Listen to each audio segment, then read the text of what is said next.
ఈరోజు చర్చలు కొంతమంది యూనియన్ నాయకులు అక్కడ ఉన్నటువంటి కాంట్రాక్టర్తో కూడా చర్చలు జరుగుతున్నాయి. అట్లాగే మన ములుగు జిల్లా పోలీసులు చేపట్టిన అవగాహన కార్యక్రమం ఉరికన్నా ఊర్మినా మన ఊరికి తిరిగి రండి మంచి ఫలితాన్నిచ్చింది. ఈ కార్యక్రమం స్ఫూర్తితో నలుగురు సిపిఎం మావోయిస్టులు మంగళవారం జిల్లా ఎస్పీ శబరీష్ ఎదుట లొంగిపోయారు. లొంగిపోయిన వారిలో 3 పార్టీ సభ్యులు మరియు ఒక మిలీషియా కమాండర్ ఉన్నారు.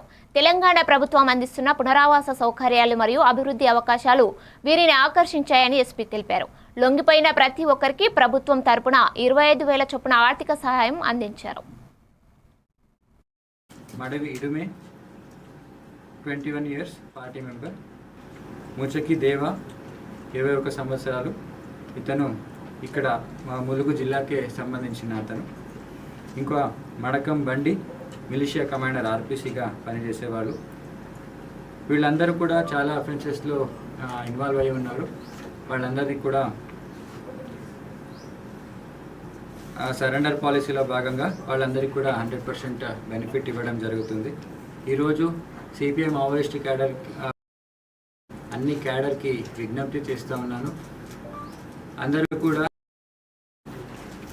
నక్సలిజాన్ని వదిలిపెట్టి అభివృద్ధిలో పాల్గొనాలని కోరుతున్నాను. అలాగే మీరు స్వచ్ఛందంగా లొంగిపోతే మీకు ఎలాంటి హామ్ లేకుండా 100% మెయిన్ స్ట్రీమ్ సొసైటీకి ఇన్వాల్వ్ అవ్వడానికి అన్ని రకాల పోలీస్ డిపార్ట్మెంట్ సపోర్ట్ చేస్తుందని హామీ ఇస్తున్నాను.